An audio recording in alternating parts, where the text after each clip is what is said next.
Welcome. My name is Miles. I'm a volunteer genealogist at the McClelland Library in Phoenix's Irish Cultural Center. Today we're going to talk about how to use FamilySearch.org in the search for your ancestry. On the screen you see the home page for the FamilySearch.org website. One of the first things you need to do when using this service is to create a free account. Now the accounts are free, there's no obligation, you can use them from home or from the library without any cost to you, but you must create an account first in order to search the records. Now I have already done that, so I'm going to just go to the sign-in sheet and you'll see that I've already entered a username and a password. Once you have registered, you'll be able to just do the same. And I advise you strongly to, when you come to the library, not to use our sign-in, but to use your own, because it will keep track of some of the records you search while you're there. And if you use our website, you won't be able to access that again. It'll get wiped out later. Okay, so I'm going to sign in here by punching the sign-in bar. And that takes us to the first menu in the search category. And while that's booting up, I'll talk a little bit about the toolbar up above. There are 4 options to select up there. The first one is Family Tree. That is, if you want to put your family tree on the FamilySearch.org website, you can use this feature to input your data and your information. You can save records that you found to it, and it's a very handy tool if you want to save your information on the FamilySearch.org website. Other options to you would be to get genealogy software package of your own, something like Legacy or Roots Magic or one of the popular commercial packages, and you could keep those separately on a flash drive of your own and not put them online on the FamilySearch.org website. And you can see in the pull-down menu here that you can go directly to your tree. You can click and find a person on the tree. You can do some find general information, and you can find lists of different information that's included in your tree. And also you can have a family booklet online that stores information that we'll discuss momentarily. Under the Memory tab, this is a place where you would put information into your family booklet. And there's an overview telling you how to use it, and there's a gallery for photographs. You can also put audio recordings, anything you want to that pertains to your family that you'd like to save. And there's also a find function for later when you want to go back and find something you've loaded in there. Lastly, there's this indexing tab. And indexing is a program that the family search people are undertaking right now to take the massive amounts of records that they have stored at the Family History Library in Salt Lake City and get them digitized and then indexed so that we'll be able to search on a person's name, on a place, or on other information, and we'll be able to go right directly to the record rather than have to scroll through a microfilm for hours looking for one page that may be buried deeply within the microfilm. This is a volunteer project. Anybody can join and help them. It tells you on the overview how to get started, how to join up. It's not just for LDS church members. Anyone can do it, and the guidelines are very clear, so if you're interested, it's something you may want to consider. Okay, now the real reason we're here is to search for ancestry records. Now before I talk about that, you'll notice recommended tasks. This is in relation to things that I've done earlier. And it saves those things that I was working on, and I can look back at them and work on pick up where I left off. There's a Thomas Jefferson Ellsworth letter to his mother that was saved. That was something that I had looked at earlier. When you do your personal account, you'll see things that you've done here, and you can use those as shortcuts to get back to where you left off. Okay, back to the search menu. There is 6 options on the search pull down. First one is records. That's where you go to search for individual records for people or couples or families. Next one takes you to the family tree site, which is the same as the first listing on the toolbar. Genealogies is a place where people have stored stories, genealogies about their families. Catalog takes you to the Family Search Library, Family History Library catalog on their website, where you can look to see what kind of information do they have stored, books, microfilms, everything, and you can search for things that you might want to use to work on your ancestry. Books obviously is a to look at the collection at the library for all the books they have. The last entry is the research wiki, and that is like an encyclopedia of how to do things in genealogy, where things are located, how to do searches, all kinds of tutorials and helpful things that you can search on there for different topics and find what you need to help you do your research. So let's get to where we really want to be. Let's take a record and look for a record for an individual, and I'm going to use a gentleman named Evan George Lawless as an example. And I know a little bit about this gentleman, so that will help us move ahead here. Evan, whoops, George.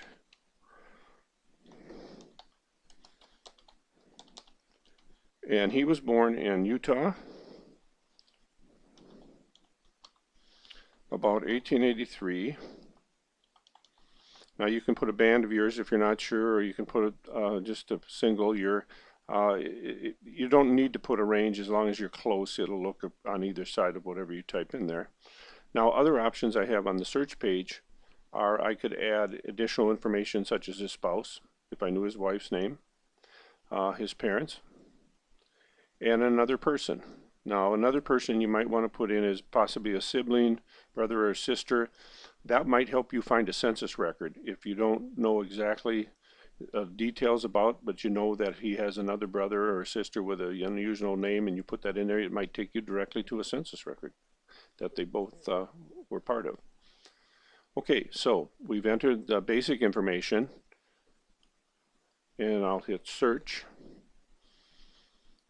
And while the results are coming up, we can look at this new toolbar, and it shows you all those things that we looked at earlier, and you can get to them immediately. While you're doing your search on a record, you may want a quick look in the catalog and see, oh, I found him in such and such a place, and I want to go see what else is available. So you can jump back and forth between these different tabs on the toolbar to do your research. Okay, the results are in, and the first record we've come across is Evan George Lawless in the FindAGrave index. Now FindAGrave, if you don't know, is another database that was established and is now part of the Family Search family. And what it is a volunteer, people input information about their ancestors' graves, and it's all collected on this site. And you can search it and look for relatives that may be related to you. So let's take a look. We have three options. We can look at a pedigree chart.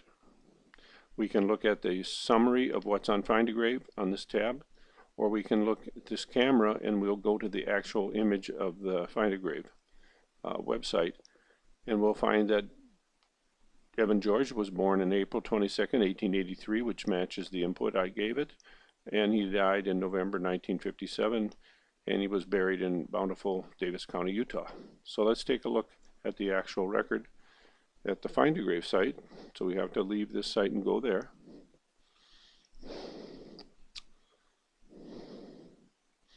And here we have the listing for Evan George Lawless on FindAGrave. Again, the date, and it adds here that he was born in Logan, Cache County, Utah, so that's a new piece of information for us. And he was buried at the Bountiful Memorial Park in Bountiful, Davis County, Utah. It also gives the plot number, so when we go to visit the cemetery, we'd be able to walk right up to his grave. And it gives a memorial ID. This is unique for FindAGrave, so you want to make sure you copy this. In case you ever want to come back to this record, you can just type in the memorial and it'll take you directly there. Okay, on the FindAGrave page, if we scroll down, we find additional information, family members. Here's his parents, John Lawless, Sarah Edwards, brothers and sisters, Sarah, John, Harriet, and Ellen. His spouse, Amy Maud Briggs. Okay, this is a gold mine of information. And also there's two children listed, Lorraine and Charles. So from this one FindAGrave record, we've gleaned a ton of information that we can now add to our documentation, our family group records, and our pedigree charts. Now, a word of caution, this information was put in by another user like you or me, who may or may not have had his facts right, or his or her facts right. So we always need to be sure that we verify what we've seen on FindAGrave with some other records to make sure that we have the correct information. So let's go back to our search results, and we'll look down for the next record, and we see we have a death certificate for Evan George Lawless, who died same date, 1957, and this says he died in Salt Lake City. Well, he was buried in Bountiful, but so we'll take a look at the record. Here it gives John Lawless and Sarah Edwards as his parents and Amy as his wife, which we've seen earlier. So let's go right away to the actual record. And when you're looking at these records, you'll notice we have this image index at the bottom. You can get rid of that by clicking on that little arrow.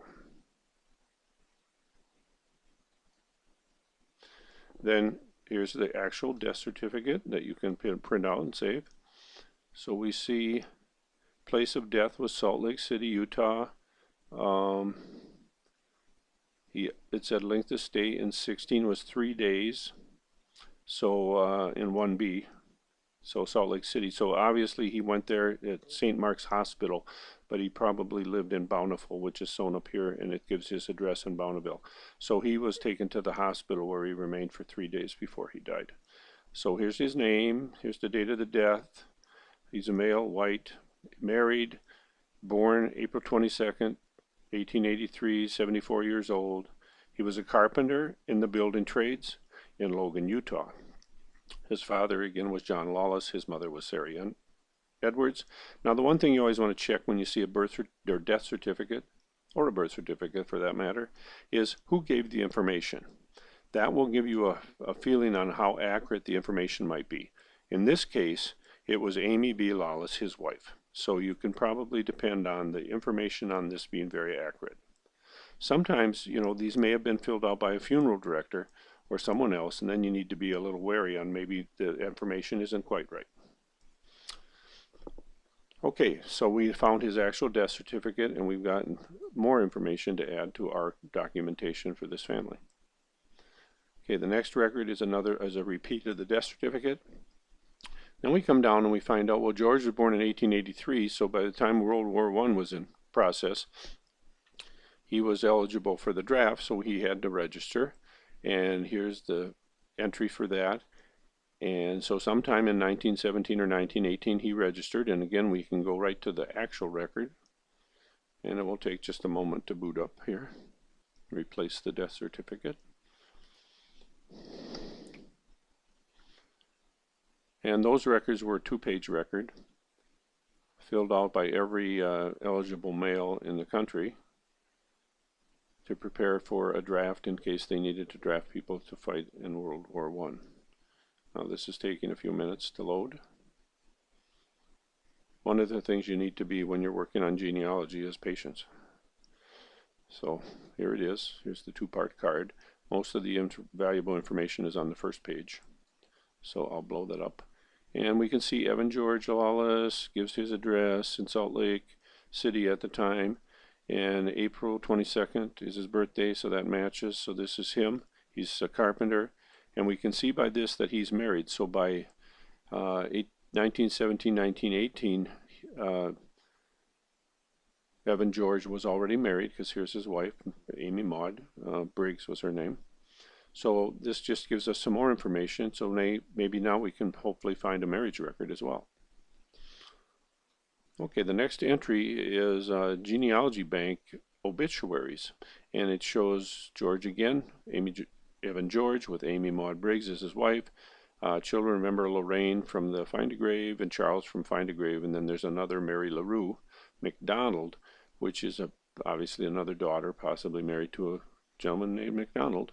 And we see that for Lorraine here is married to a Dawson.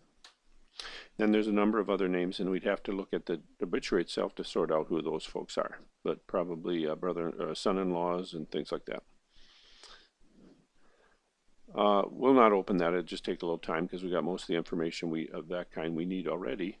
So let's look again. Here's another obituary, and then a third one, and then here's a death certificate. But this is not for Evan George. This is for a son called George Grant Lawless. So there's a 4th child that we've already added. And Sandra Bernee Moss is likely George Grant Lawless's wife. So we could go to that record and we'd end up with some more information to fill out the family group record. Well, rather than go to there, we already know what that is, so let's go down one more, and we see Evan George Lawless again, same wife, child Martha from above, and this is a marriage record, and she apparently married someone named Ahern. We can't tell for sure from this if it's John or James, so let's take a look at the record, and this time we don't have the original, but we have a summary abstract. So that should boot up here. There it is. And oh, look, we do have an original over here. We'll get to that in a moment. But the information here is her spouse, Martha Lawless's spouse, was John Paul Ahern, and they were married in November 1939 in Cache County, Utah. He was born about 1915. His parents were James Ahern and Alice Margaret York. His spouse was Martha again. And her parents were Evan George Lawless, Amy Maud Briggs. She was born about 1918. And the record is on page 516. And over here it says we can view the original document, and we can probably scroll through that and find page 516 and find the actual record. The reason they didn't give it to us on the research results page was that they didn't have a way to go right straight to the record. You have to browse to find it. So let's open this up and see what it says. And I'm wrong. It's all on one page. There it is right away. We have the actual record in quite a lot of detail. It's a license. Let's close this window. And we'll open it up one more time. So here we see John Paul Ahern, Martha Lawless, and it gives birthplace and occupation, father's, parents' names. A lot of detail. Birthplace of mother. Oh, this is great.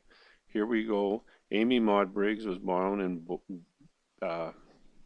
Bountiful, Utah. Evan George was born in Logan. I guess we saw that on the FindAGrave. But this record in itself is a lot of information. One of the children's complete information plus the parents and the in-law. So that's a good find. So let's go back to the summary. Oops, oh, I clicked on the wrong thing, excuse me.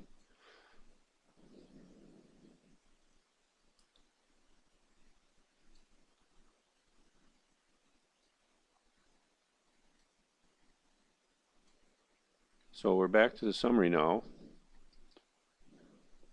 And from there, we can go back to the results page.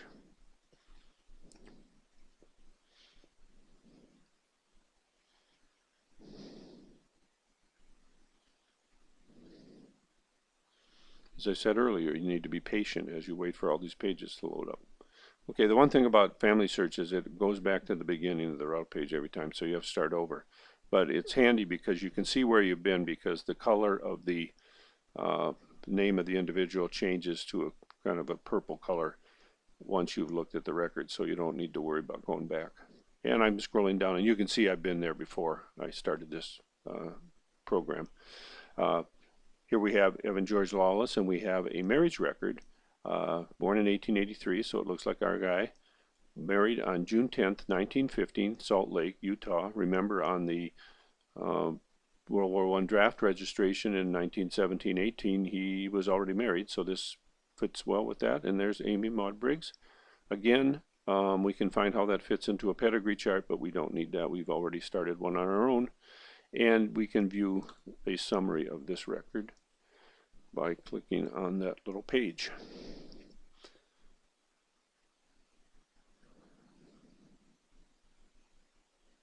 Okay, so here's a summary of the marriage.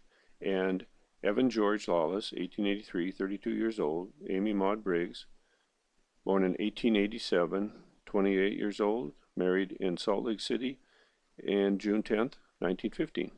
Now, they didn't show a camera on the results page, but there is a place to browse the film. So let's take a look at that, and we'll see how difficult this would be.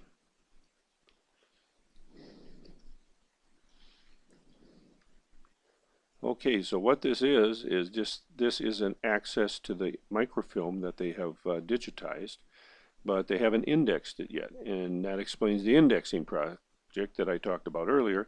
Someone will eventually index this, so we'll be able to search on a name and go right to the right page. But unfortunately, on this one, the records are, each page is an individual record, like we saw for the daughter Martha, but we would have to page through this until we found the record. And now, if you look, there's 854 pages on this microfilm. So that's going to be a big job to go look and search for it. However, we know the date of 1915, and we know the month and the day and the month. So what we can do is we can jump 20, 30, 50 pages at a time until we circle in on where the 1915 records are. And I think in short order we could locate the 1915 record. I won't do that now because of the time it would take, but that's an easy way to do this. Some people would say, okay, you do the half split method, so let's go to 425, page 425, and see, is it before then or after then? And you keep doing that half and half and half until you get to the record.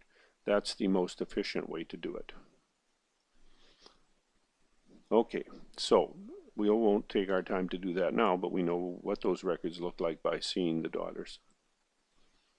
And like I said, that record will likely contain Evan George Lawless's parents and Amy Maud Briggs's parents as well. So this is something you'd want to do.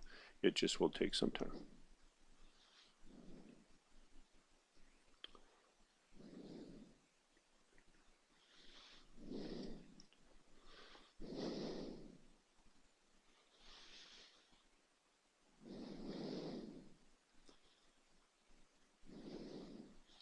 Okay, we're back to the results page, and like I said, we have to keep scrolling down. There's their marriage, and we look now and we're starting to run out of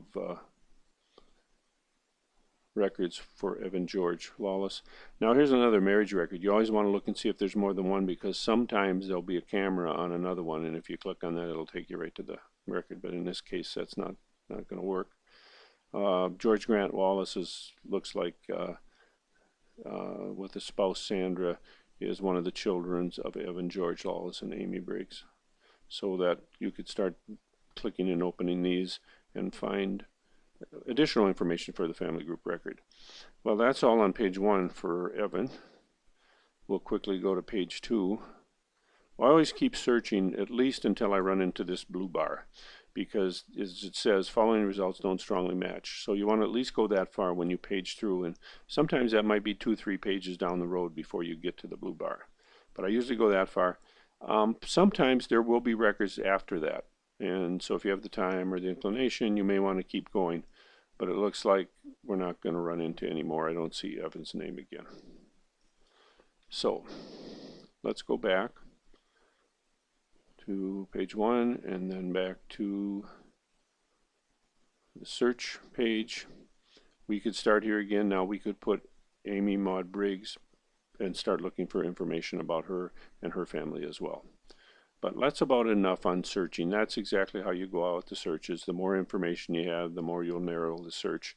But in this case, with a name like Evan George Lawless, it was pretty obvious we didn't need to enter a lot of data to find him. Okay, let's talk about some of the other tabs here. We talked about family tree and genealogies. Let's take a look at the catalog.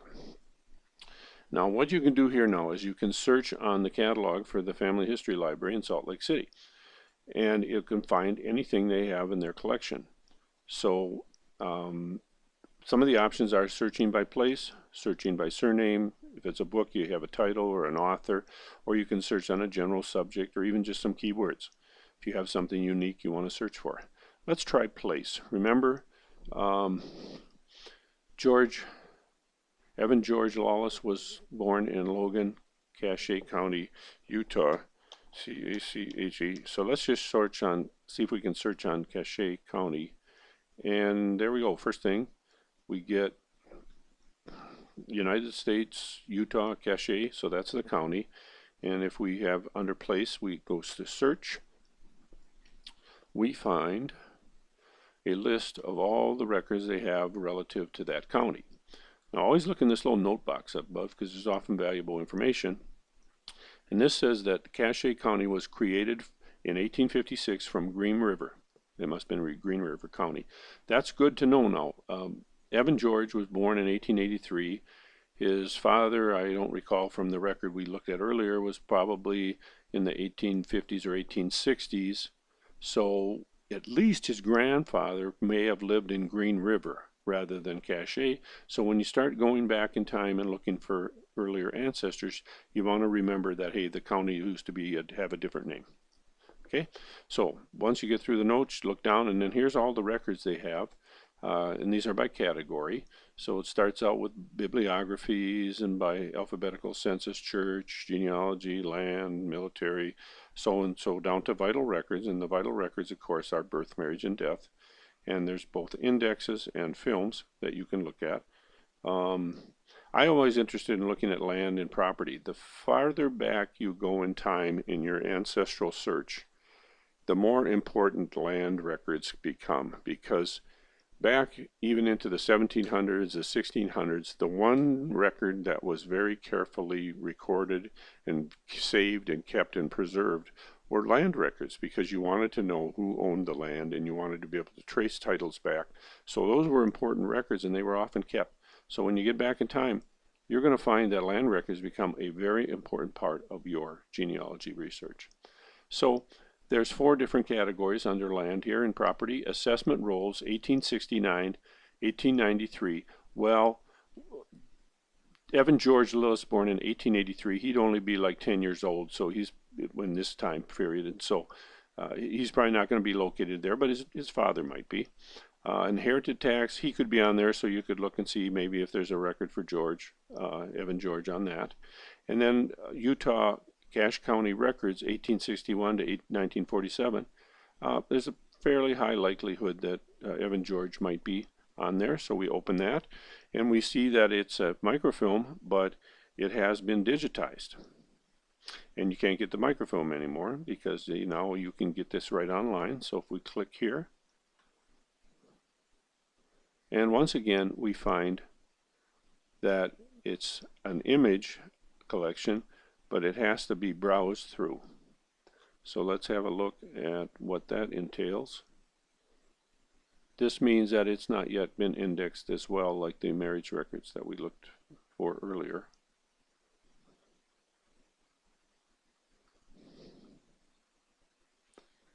Now it appears this is going to take a while. It's a large record, and I think we don't want to take our time going any further, but what you're going to see is pages again from the microfilm, and we'd have to have some other information to guide us to go and know exactly where to go. The microfilm itself may have index pages that we can go to, and then we can go from those index pages, we can go to another page in the microfilm. But since that's taken a while to boot up, I don't think we want to waste the time right now. So let's go back and get back to the catalog results. And this can be printed out, by the way, and it's kind of handy if you have it, if you want to keep track and make marks on it and everything, and keep track of where you've been. There's some deed records. Evan George Lawless, builder, carpenter, probably had some property. You could go in there, find some information about where he lived and when. Okay, so here's all the other records. Let's just quick open vital records and see what's there, because that's an important category for us to concern ourselves with. Birth registers of a midwife, birth and death registers, that's too late for Evan George. Same with this. Here's some statistics, deaths and divorces. You might be able to find something in there about him. Marriage records we've already seen, but it's probably he's probably in there as well. So you could go through any one of these and possibly find some more details and information. Although with the records we've already found on Evan George, we pretty much have filled out his vital statistics with certainty. Okay, so that's how the catalog works. Like I said, you can search on names, you can put in surnames, you can search on titles. If you know the author, you can search on an author and see if he or she has more than one publication that you're interested in, or you can do subjects. So that's pretty much how the catalog works, and it's a very valuable resource especially when you've gotten to the roadblock where you can't find anything else online to help you. Then you're going to need to go look on things that don't show up in Family Search or Ancestry.com or any of these other databases. You're going to have to dig through books, deeds, wills, and actually read through things to try to find hints on where your ancestors were and where they ended up. Okay, back to the search pull down. The last thing we want to look at again, books is like catalog. You put the title in, you put the author in, you can find books on subject and find what you're looking for. So let's take a look quickly at the Research Wiki. And this is the main page for Family Search. So what you have here is you have all kinds of information to help you do your research. Here's a getting started part. Tells you about Wiki, tells you about online genealogy records. You can click on any one of these, get some information that will help you learn on how to do a better job in using this database. If you want to search on a place or a topic, you can go right away here on the, type it in this box, go right there. It could be a city, a county, a state, anything, country. Or you can go down to the map and start clicking on the countries and or continents and then go from there. So this is a very useful page to get started. You see they have some guides, guided research information. What's new if you've been searching this for a while, you want to see if they've added some things that weren't there the last time you were involved. And again, here's a get involved thing. Now this is not the indexing work, but this is, you want to add things to Wiki that would help other people learn. So you could take information you found about a place or a thing, a person, and you could add that to the Wiki and it might help someone else. Okay, so there's a couple of ways to volunteer. Okay, well, we've done a pretty good job of looking through this website, and I'll take us back to the entry page where we started. And thank you for taking the time to look at this. There are a number of other tutorials that will be on the McClelland Library website, so please help yourself, take a look at those, and we hope to see you at the library soon. Thank you for your attention.